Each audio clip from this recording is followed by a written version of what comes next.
All right, well, welcome back. This is still adding style with CSS. That's still Helen, and I'm still Christopher.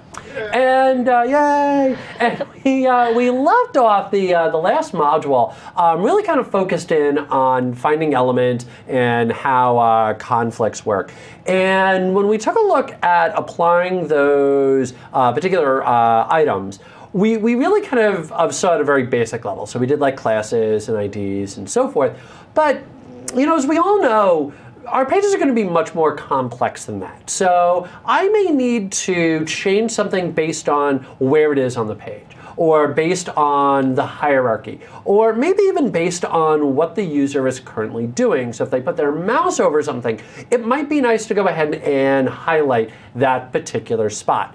And you'll notice that CSS is going to give us a lot of great power in going in and finding the particular sections and items and elements and otherwise that we want on the page. Now, as a real quick side note, a lot of people have asked in the Q&A about CSS3. And one of the things that we didn't mention earlier that's definitely worth mentioning now is, well, CSS, like everything else, is changing over time. And different browsers are implementing different components and pieces sort of on their own schedule, and sometimes they're going to go off and do kind of their own thing. Now, fortunately, as we're going to see a little bit later on today, sometimes they'll actually throw in their own vendor-specific prefix in front of different proposed CSS options, tags, properties, or otherwise. But the long and short of it is, unfortunately, you are going to find that certain things are not always going to work in all browsers. So you will have to go in and test. You will have to kind of make sure that everything still looks good, even if it doesn't necessarily look perfect from browser to browser to browser. And this is probably going to be the first, or not probably, this will be the first section that we're going to see sometimes behavior like that. So it might work in IE, might not work in Chrome, might not work in Safari. Yeah. So I mean, CSS3, it is CSS. It's a list. It's basically a list of standards that the W3C organization has proposed. They're saying, CSS should contain these things. It should do these things, but it's up to different browsers to actually implement them, right? Yep. So when we say CSS3, we typically mean, oh, these are the standards that we expect CSS to behave in. This is what like modern day CSS should look like. Yep. So it is CSS, but there are new features that may or may not be implemented. Exactly. Yep. Yeah, that's sort of the perfect way, I think, to put it. That's perfect. All right. In any event, let's go ahead and start digging in and taking a look at our different selectors here. So we're going to start off talking about the different ways that we can find items based on their structure. We'll then roll on into these things called pseudo-classes and pseudo-elements, which allow us to find items based on their type, or rather based on what's happening, what they're doing. And then we'll close it all off with a little section on sizing, and in particular focused in on font sizing rather than maybe sizing boxes and things like that, which we'll talk about a little bit later. But first, let's start talking about our document structure. And I'm actually going to sort of sidestep for a little bit. I'm going to go slightly off-center here. And what I want to do is I want to take a look at my little sample page here that I've created, and it's very ugly right now, and that's sort of by design, because what I want to do is gussy this up a little bit over the next handful of demos and kind of make this look the way that we want it to look. And by the way, if you're curious, there's a great little website, Bacon Ipsum, that's a lorem ipsum generator that uses all sorts of different meat products. You've got all of that there. There's all sorts of other ones out there. There's like a hipster Ipsum. There's a vegetarian Ipsum. So there's all sorts of different Ipsum generators that are out there. This is just the one that I went with. But in any event, very, very, ugly. You'll notice that there is no formatting here, really, with the exception of my my little list up at the top here.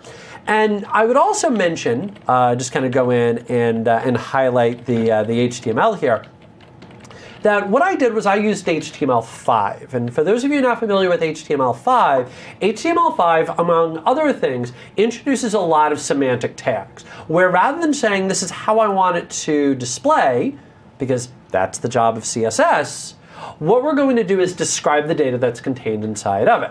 So that's our nav section, that's our navigation section. And there's an article, and then inside of my article, I've got two different sections inside of my article. And I really like the collapsible regions here. Kind of makes it a little bit easier to see. So we've got our nav section up top, we've got our article, we've got our article. Okay, now I am going to, and again, I'm doing this for simplicity's sake. And I don't want you to look at this and think, oh, well, he's sort of doing a do as I say, not as I do type thing, because I'm not doing that. I'm just trying to make my demos go a little bit easier. So you are going to notice that I'm not going to create a separate style file here. Should I? 100%. And if I was doing this in production, I would 100% have a separate file for this.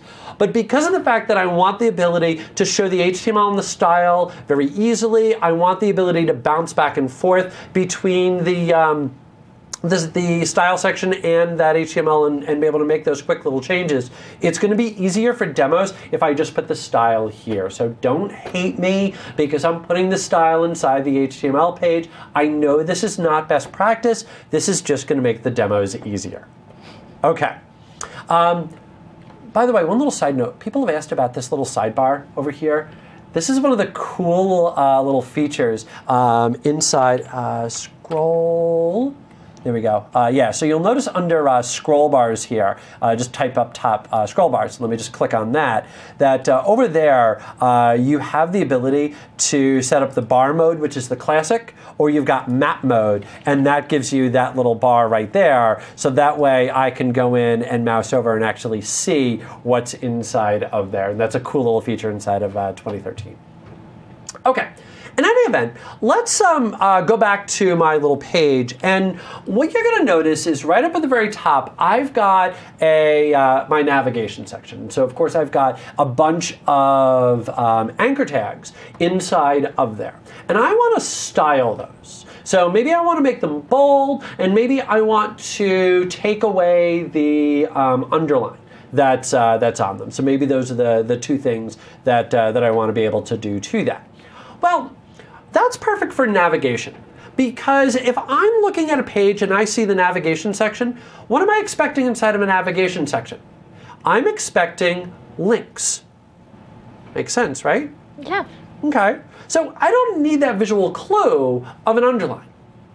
But if I'm looking at an article, I'm going to need something that's going to be some form of a visual clue, and maybe that's an underline, maybe that's a different font color, or something like that.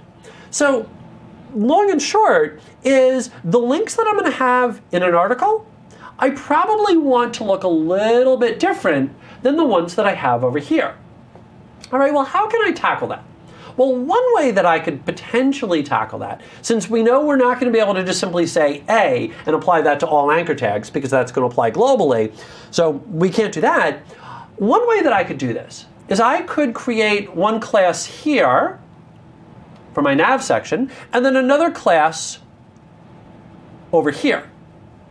But you know, that's going to become a little bit of a pain, because I'm going to have to remember to always put that class in again and again and again and again. And when you start talking about things like Bootstrap, I'm going to bring up Bootstrap again, which is very class driven, you're going to find that you've got a little bit of HTML and a ton of class mentions.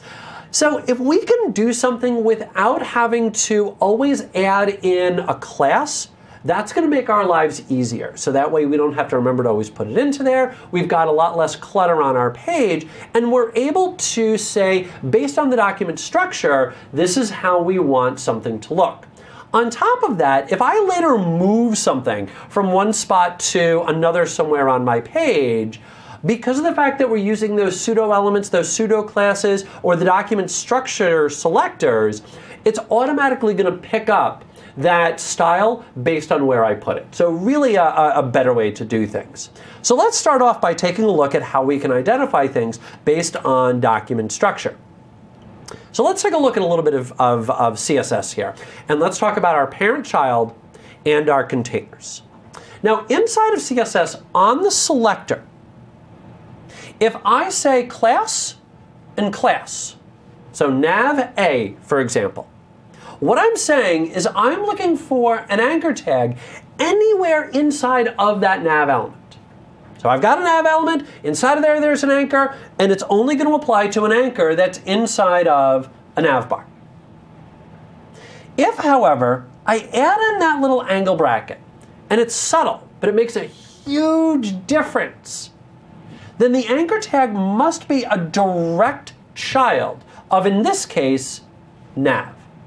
I think the best way to do it is to see it. Yeah. Let's get in and actually dig into it. Okay. So let me open up my little nav section here, and here's my little style, and I'm going to start off by doing this the incorrect way. And I sort of like starting with the incorrect way, and that way we can see, wait a minute, nothing happened, and then we go back and make it work. So remember that with that little angle bracket, what that's going to mean is it has to be a direct child.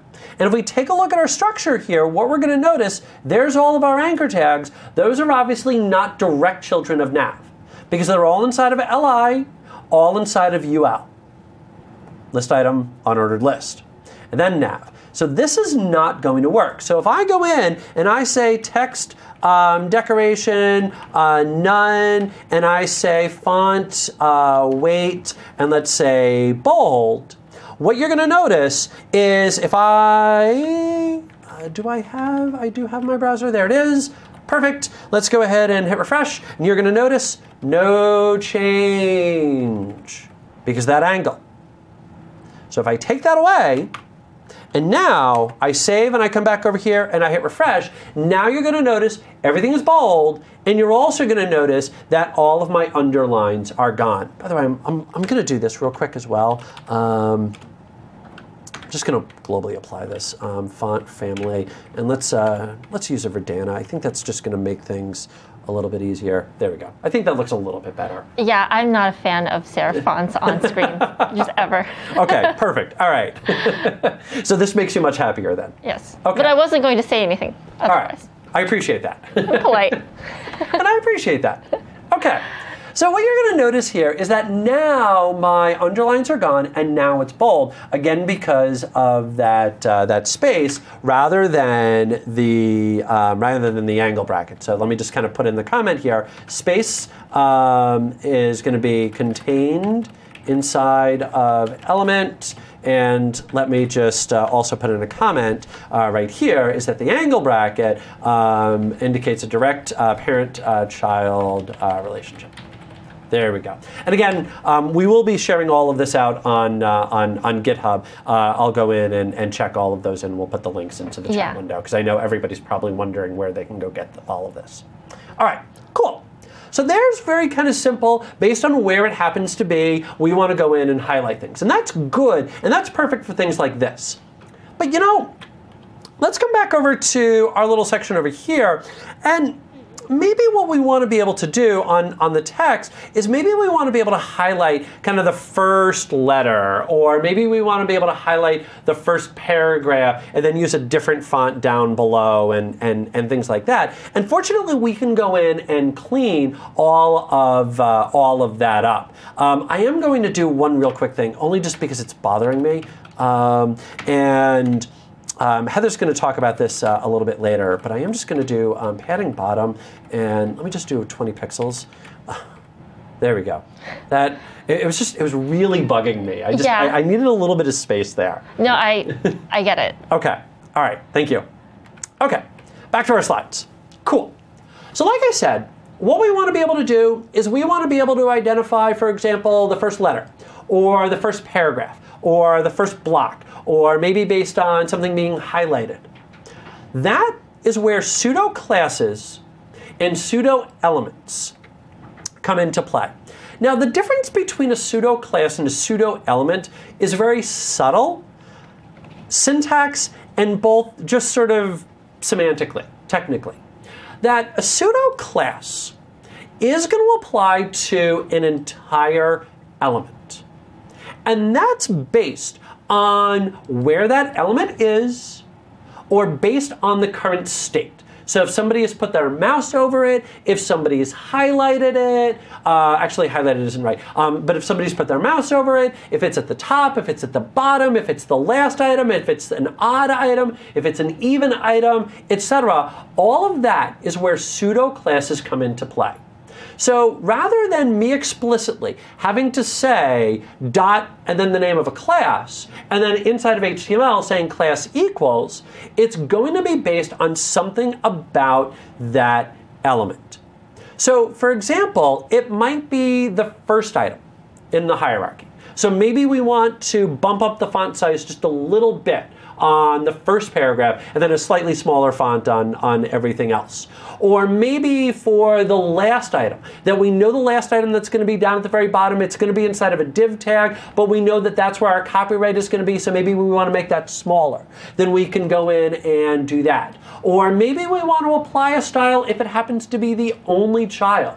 So maybe this is a search results page, and what we want to display is, sorry, no results found, and we want that to appear with a particular type of font. We can do all of that with pseudo-classes. So pseudo-classes are all based on something about that element, based on where it is or based on what's going on. So it could be based on position. So first child, last child, the nth child inside of its particular parent. By the way, the nth child, you will notice, will actually take a number, or you can also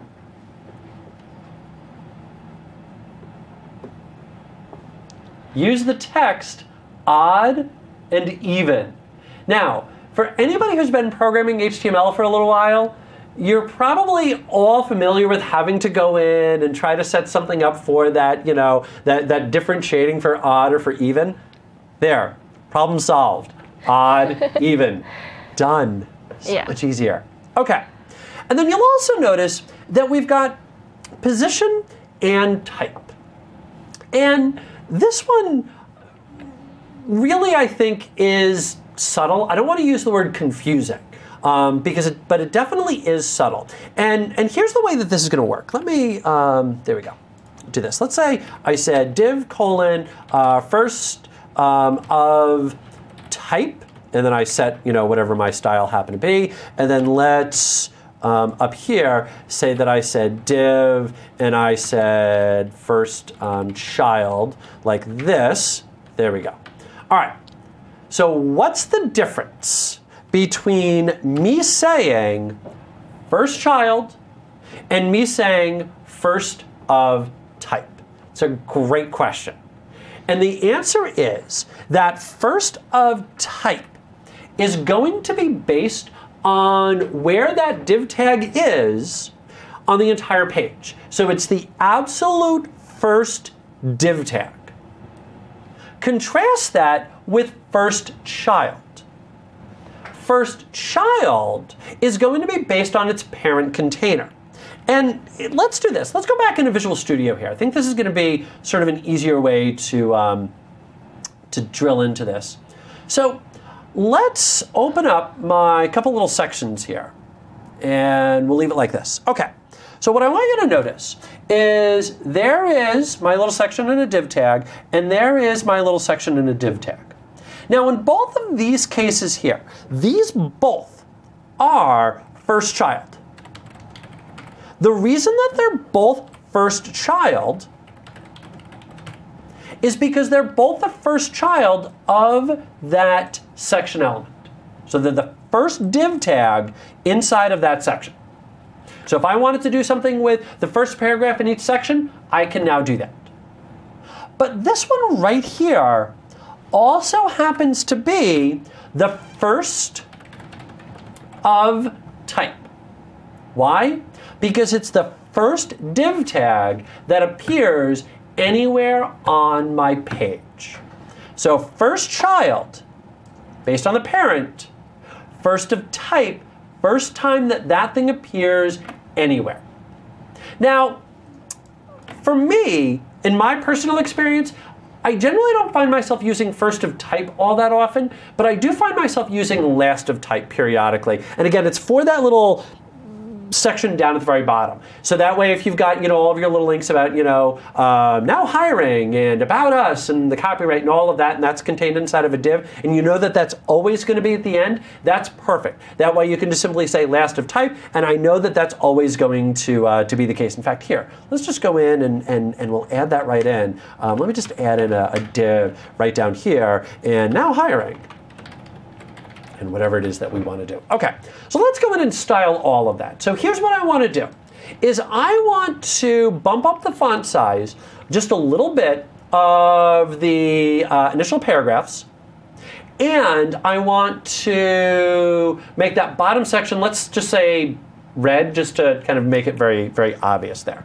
Okay, and let me also, I'm just going to say font size, and I'm going to say 16 pixels.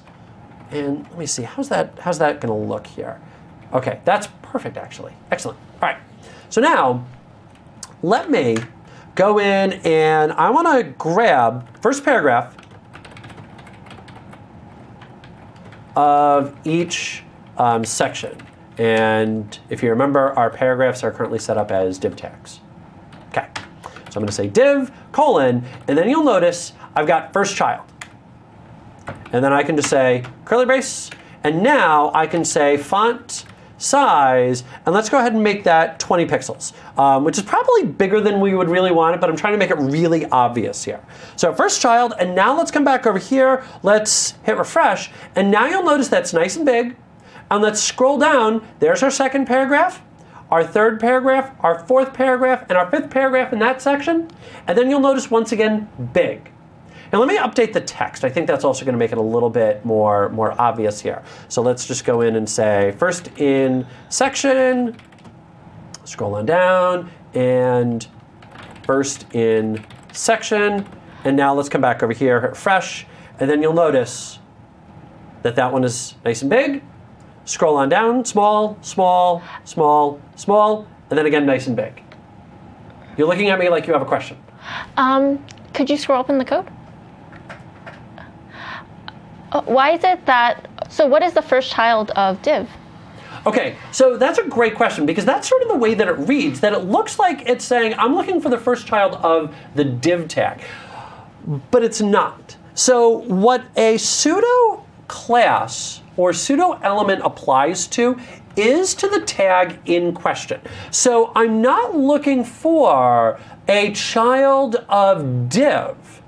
I'm looking for div, and I'm trying to see what it's a child of. So that's a great question, because when you look at it, and I did that too when I first looked at this, when I was first learning this, is that I looked at that and I said, wait a minute, is this looking for the first child inside of div? It's not. It's looking at the div tag and looking at the structure of the div tag. So it's not looking at the contents of the div tag, it's looking at the div tag itself and seeing, is it the first child of something? So great question, great question. Okay, now let's also go in and say div, and I'm going to say last of type, and then let's just go in and say color colon blue, and let's say font size, and let's make that 12 pixels. Okay, and now let's again come back, hit refresh, and now what you're going to notice, you weren't supposed to do that. Ha! You're not supposed to do it that way. All right, in any event, it's actually putting it on the section, which it's not supposed to do. It's supposed to be on the page itself. So this is just sort of making a liar out of me. See, we're really cooking on this show. Live demos.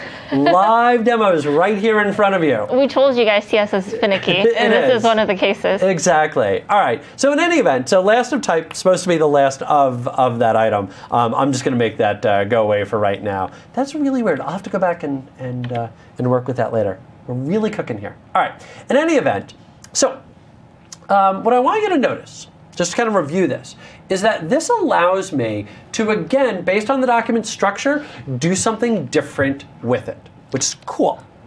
Now, I did one little thing inside of my Visual Studio here, and that is I hit Control-K, Control-D. Two-part shortcut, Control-K, Control-D, which formats the document. One of the things that you're going to notice about CSS is that this is going to get very big very quickly.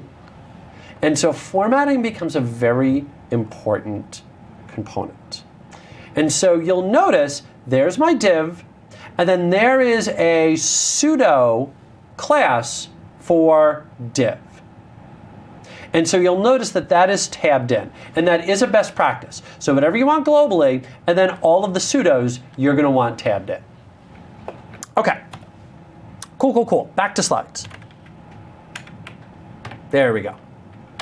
Now, how about, rather than based on document structure, how about element state, based on what's going on? So maybe we want something to look different if you've clicked on it. Then maybe we want to bold it, like a checkbox. Or maybe if you hover over something, then we want to put the underline back onto it.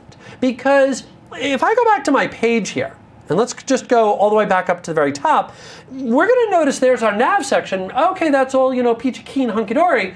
But, it still would be really, really nice if we could make that more obvious, that that's a link. So when you put your mouse over it, it'd be nice to see an underline, don't you think? Yeah. Yeah. Well, sure enough, we can do that. So what I'm going to do is I'm going to say nav a colon and then hover. Hover, of course, just like the JavaScript. You hover over something. That's going to be when the mouse is over it. And then let's go ahead and say text decoration, and let's say underline. Cool. Save. Let's come back over here. Let's hit refresh. And now you're going to notice when I put my mouse over it that sure enough, we get those little underlines. So now I can clearly say, oh, look, okay, that is, in fact, a link. Cool. Now, let's come back over here real quick. And I want to highlight one other thing. So again, you're going to notice that the syntax colon in my pseudo class there. But you are going to notice that I can still go in and use everything else that I've used. So if you remember, that space, of course, means contained inside of an element.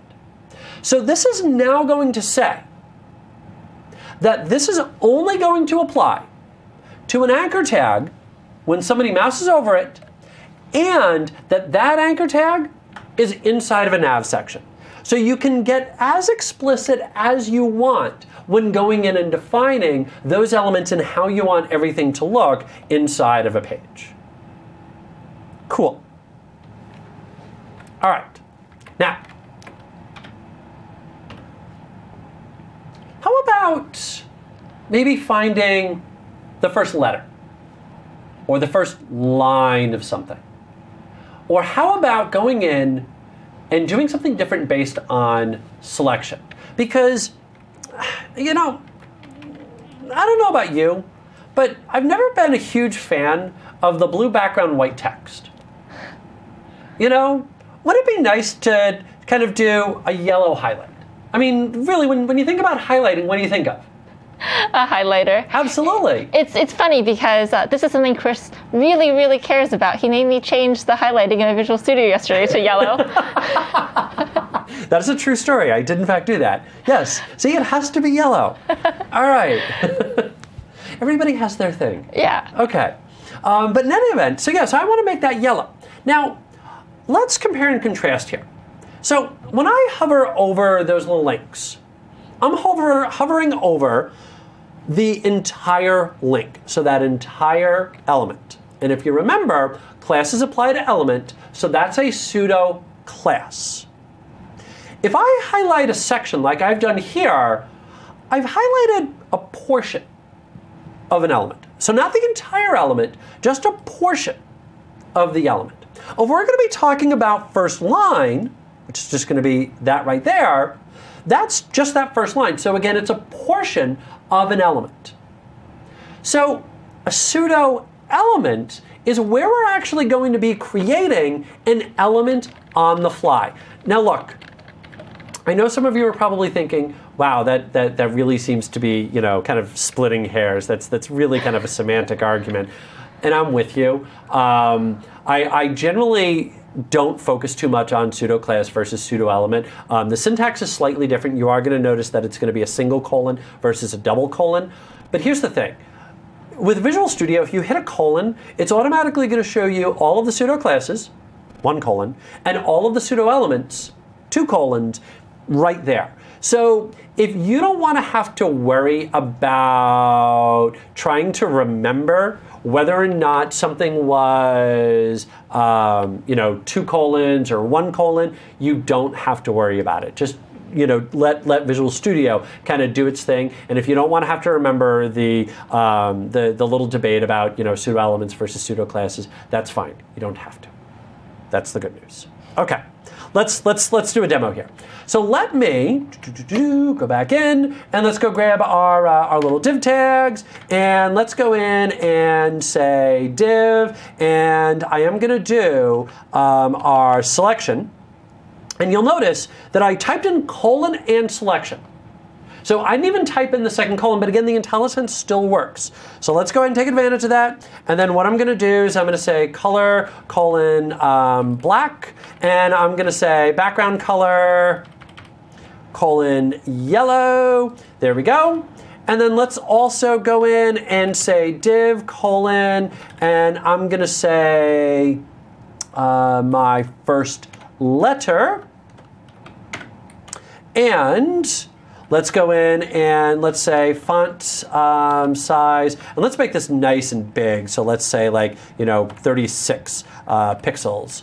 And let's go in and say div first line. There we go. And let's go in and say font size, and let's make that 24. Let's also kind of make it a little bit more obvious as well. Let's go in and say font color. Oh, it's not font color. I knew I was going to do that eventually as well. And let's just make that green. Okay. 24 pixels. Cool. So now, if I come back over here to Visual Studio and I hit refresh, here's what I want you to notice. Is you're going to notice, sure enough, that first line is green. And you're going to notice that first character is nice and big. And you're also going to notice, there we go, yellow background. See, that makes me happy when I go in and I select it. But my browser and all of that is set currently to full screen. So my first line is going from here to here. Okay, fine. But how about if I were to go in and I were to resize this? You'll notice that when I resize this, that it's still just that first line. There's no JavaScript here. None whatsoever. This is all based on CSS. And in fact, when we get into a later module, one of the things that I'm going to talk about is really try to avoid JavaScript. If you can get CSS to do it, let CSS do it. That's going to make your life that much easier. Okay. In any event, let me also do this real quick. Yeah. So when Christopher was highlighting, you might have noticed that the first letter was still blue when he selected it, but everything else was yellow. Keep talking. And that's because, as we said before, it's what you select. What was the phrase that you used? The last... Oh, last right. Last right, exactly. Yeah. And so you'll see in the code that the selection is being used before, or I guess this is much better to say, the first child is set after the selection is set, right. So that, in essence, overwrites that. Exactly. Exactly. And you could go in and start moving things around and tweak things. And that's where, going in and testing all of that really becomes very important. Okay. Now, sort of in the background, one of the things that I want you to notice is I made a real quick change here. And again, this sort of goes back to one of the things that we talked about earlier, is that you'll notice that I was able to do nav a : hover. So that's only going to apply to a tags inside of nav. And if we came back to our article and we kind of think about what it is that I was trying to accomplish here. Is I want the first paragraph to be big, because that's probably where the important stuff is, and I want the first line to be big, and I want the first letter, just for stylizing things, I want that to be big. So I want all of that to really be highlighted. But I only want that really for just the first paragraph inside of each section. So for the second paragraph, I just want it to be normal. Just, back to the way that it was. And if you remember, the way that I had it the first time, which was like this, little musical interlude for you. There we go. Let's go back in, hit refresh. And you'll notice, here's a second paragraph right here, and you'll notice that that first line is big and it's green and my first letter is nice and big. That's not what I wanted. That's not what I wanted. I just wanted that for that first paragraph. And sure enough, we can combine all of these as much as we want. So we can get as explicit on identifying the elements as we need to. So it makes it gives us a lot of power in going in and finding what we want. Yeah. So again, because I see these in the questions. Yeah. Why is it that we use one set of colons for first child and two sets of colons for first letter? It's because, well, actually, Christopher, sure. You can answer this. Here, let me just go in and do this. Is that one set of colon? This is for our pseudo class, and then the second set of colon is a pseudo element. So two sets of colon is a pseudo element. The one set of colon is a pseudo class. And about the best analogy that I can give, and forgive me, this is the best one that I can come up with. I took 4 years of French in high school. Bonjour, comment allez-vous? Je m'appelle Christopher. Ma grand-mère est flambée et le singe est disparu, which is a horrible, horrible American accent way of saying hello. My name is Christopher. My grandmother's on fire and the monkey has disappeared. At least I think that's what I said. In any event, one of the hardest things that I struggled with when I was trying to learn French was trying to remember the genders of everything. So la versus la. And in a lot of ways, I think that's sort of the same thing here, is that pseudo-class versus pseudo-element. Is there a difference? Technically, yes, there is. Because pseudo-class is going to apply to the entire class. When you hover over something, you're hovering over, the entire element. When you hover over something, you're hovering over that entire element. When you select something, though, or when you talk about first letter, or you talk about first line, that's a portion of an element. So hover, you're hovering over the entire element. First letter, that's a portion of an element. So hover, because of the fact that it's already going to apply to an entire element, that's a class. The first letter, because of the fact that that's only a portion of an element, we need to create a brand new one. We need to do it on the fly. It's a pseudo-element. That's why it's a pseudo-element. That's honestly a very academic thing. I wouldn't really worry about trying to commit all of that to memory, and just let Visual Studio sort of guide you. I'll be honest, that's all that I ever do. The only time that I ever worry about pseudo-class versus pseudo-element is when I'm teaching CSS. When I'm using CSS, I'm not even thinking about it. Then I'm just going in, a colon, and then just finding the item that I want. And if Visual Studio throws in a second colon, fantastic. And if it doesn't, fantastic. And I'm being real here. That's the way that I do it. I'm sure that's the way that you do it. And anybody else who's experienced with CSS, I'm certain that's the way that they do it as well. So if you want to get very, very technical, very, very propeller head, that's the difference between the two. Personally, I wouldn't worry too much about it. Yeah. Some of you are also asking, why do the pseudo classes go before the pseudo elements? And I mean, that's just, it's order of, I guess, size is the best way I would put it. I mean, one, like Christopher just said, applies to the entire element. Right. I mean, the pseudo classes apply to the entire element. Whatever properties put on it is for the entire element. Whereas the pseudo element is a smaller part of that. So it goes from less specific to more specific, and that's the way you would order it in your CSS selector. Exactly, yeah, because I'm trying to drill down into it. So I'm starting at the div tag, so I'm looking for, hey, I want a div tag. Okay, now inside this div tag, I'm looking for just the first one. Yeah. And so then inside of just that first one, now I want that first letter. So I'm really just kind of drilling right down on into it. So yeah, that's a perfect way to describe it. Yeah, because it wouldn't make sense if you said, well, what is the first child of a selected line? I mean, that's not something that really makes sense. Yep. Logic-wise, I don't know how that. No, that's perfect. That's perfect. Yeah. Okay. Cool. So, pseudo-classes, pseudo-elements, and again, it gives you that ability to go in and find exactly what it is that you're looking for. Now, again, those of you that have done CSS, you're probably looking at my demos thus far, and you're probably complaining about two very big things. The first thing that you're probably complaining about is the fact that I'm putting all my CSS into that file. Again, I'm doing that just to make my demos easier. The second thing you're probably complaining about is you'll notice that I've hard-coded in all of those font sizes. So I said that I want it to be 20 pixels and 36 pixels and so forth.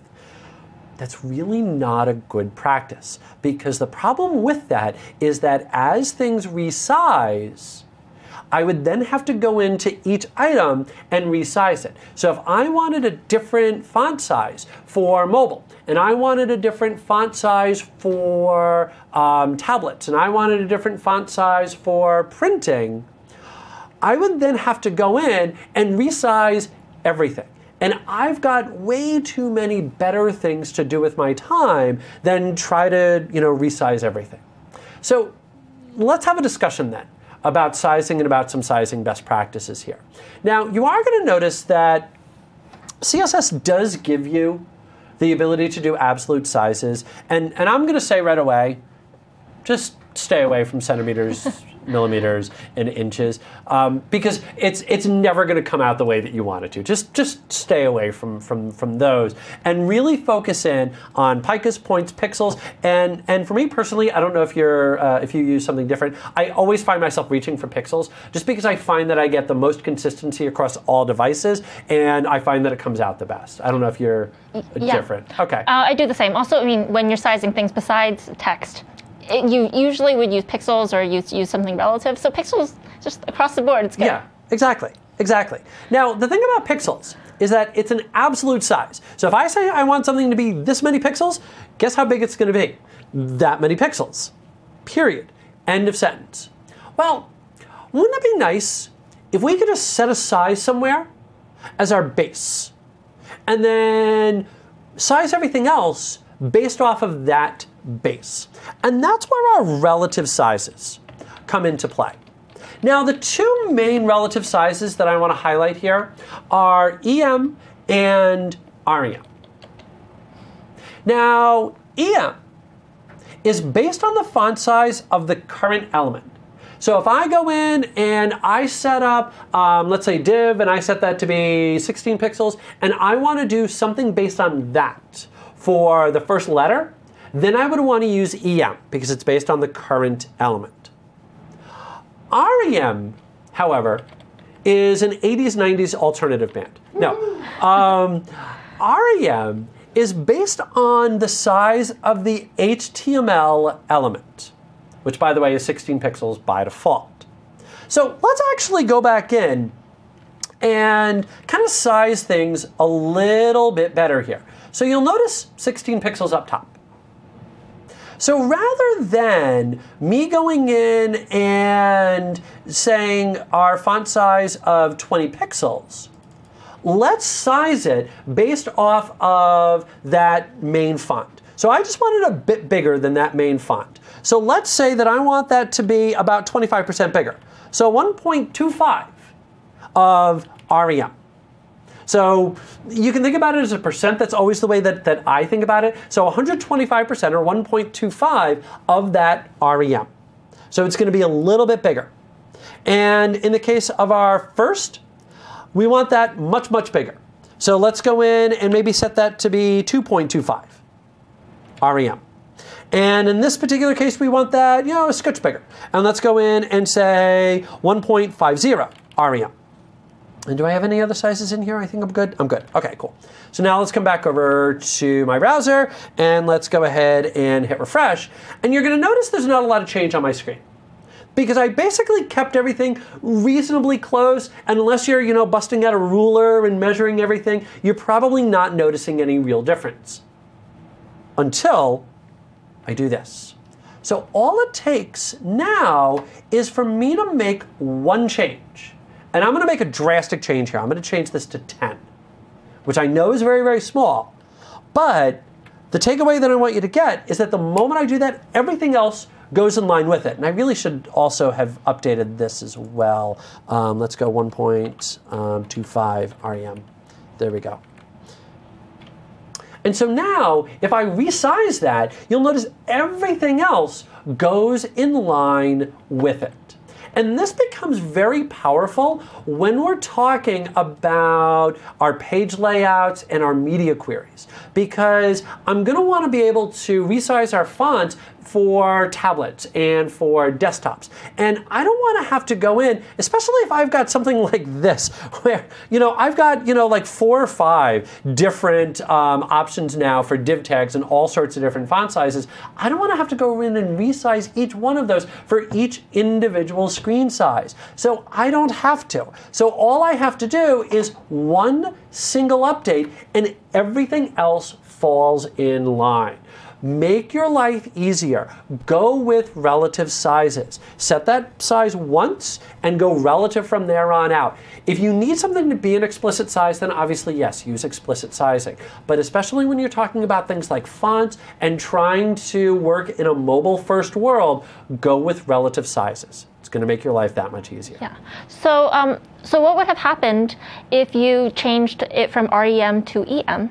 That's a fantastic question. So if I would have changed it from REM to EM, so let's do this. I'm going to go with kind of the big one here, which is our first letter. Actually, no. What do I want? I want this. I'm going to change this to EM, and I'm going to go really big here. So I'm going to go 3 EM, and I'm going to go in, and I'm going to hit refresh here. And you'll notice that I'm getting a much bigger space there because of the fact that it's still coming off of my HTML. So it's coming off of the parent because that's now flowing down to everything else. So EM versus REM here isn't going to make a huge difference. But let's talk about this first letter and this first line, because that's really where EM shines. Because remember, what's my goal? My goal with using that first line and that first letter was really to try and highlight that versus the rest of the paragraph. So I want that to be bigger based on the rest of the paragraph. So that's where EM is going to shine. So I don't want to do it based off the rest of the document. I want to do it based off of this. So I want it to be much bigger than the rest of that. So maybe I want that first letter to be 3 times as big as that div section. And I want that first line to be, let's say, 2 times as big as that div section. So I go in and I say 3 EM and I say 2 AM, and I come back and I hit refresh, and you'll notice it's nice and big. Now let's again kind of keep going with that compare and contrast here. Where's my div tags? Trying to think of a really good... okay, let's go off of first child here. And I'm going to explicitly size my first child here. I think this is going to kind of bring it all together here. And I'm going to make this really big. I'm going to say 30 pixels. Okay, now this is going to be, I think, a good example of REM versus EM. EM is going to be based off of this, because I've now said that that first child, I want that to be 30 pixels. EM is going to be based off of that. So this should be 90 pixels big, as opposed to whatever was inside of HTML, which, if I remember right, was currently set to 10, so it should be 30. So if it was REM, that would be 30. EM is going to be 90 pixels. I think I'm doing my math right. Hit save, hit refresh. Yes, that's 90 pixels. So you'll notice that that's huge, and you'll also notice, kind of as a perfect example, that that up there wasn't impacted. That's still going to be, in this case, our 10 pixels. So there's the difference in inaction of EM versus REM. So EM is based off of that current element. REM is based off of whatever was said on HTML. Does that bring that together? Yeah, I think so. Okay. Cool. All right. Now, up until now, I've got to fix that. Hold on one second. Control Z. That's just going to drive me crazy. Control Z and Control Z, and let's go back and change that to 16. Okay. Now then. All right. So what I'm going to do is I'm going to bring this back up in Internet Explorer, and I'm going to fire up Chrome here.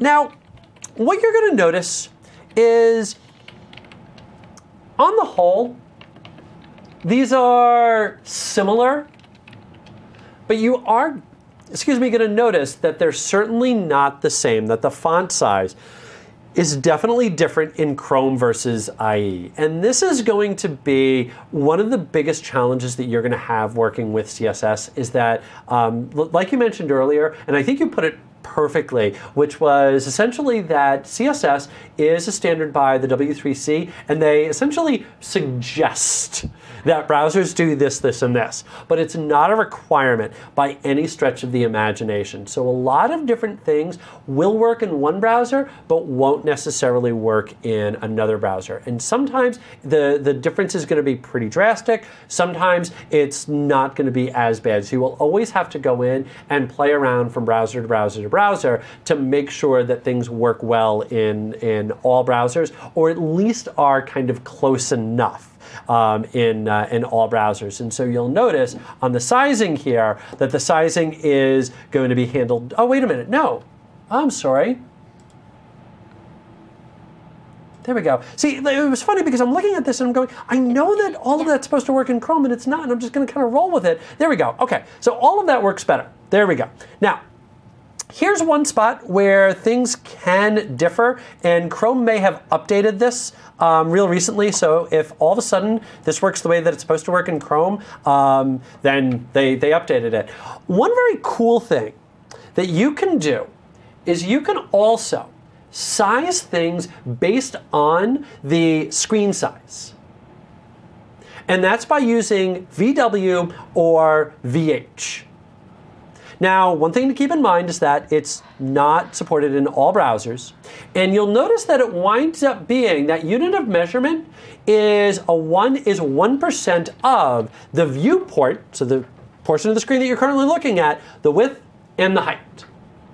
So if I go back in to Visual Studio here, and let me grab my article, and let's say that I want my article's width, and I only want that to take up, let's say, 75% of the screen, I could say 75 VW, viewport width. And so if I go in and I hit save, and I come back over here to Chrome, and I come back over here to Internet Explorer, okay, cool. Chrome did update this. This actually is relatively new. What you're going to notice is that there is now that little bit of white space, and it's all based on the size of the browser. Now, the point that I was really trying to make here, kind of bringing it all the way back to where I started by opening up Chrome, is you do have to be careful with CSS because things change over time. So it was like 2 months ago that I last went in and kind of worked around with that, and that wasn't there, that wasn't supported. It is now supported. You always have to test in all browsers. Always have to test in all browsers. Okay. All right. Anything else to there? I think that was a really good explanation of the different sizes. I think especially a discussion of REM versus EM, that sizing thing. Yeah. Great explanation. Excellent. Well, thank you. Thank you. All right. Well, with that, let's go ahead and take a 10-minute break. And then we're going to come on back and we're going to take a look at page layout. So we took a look at how to go in and select all of our items. Now it's time to actually examine how we can put things where we want them and stop using tables. All right, we'll see you guys in 10 minutes.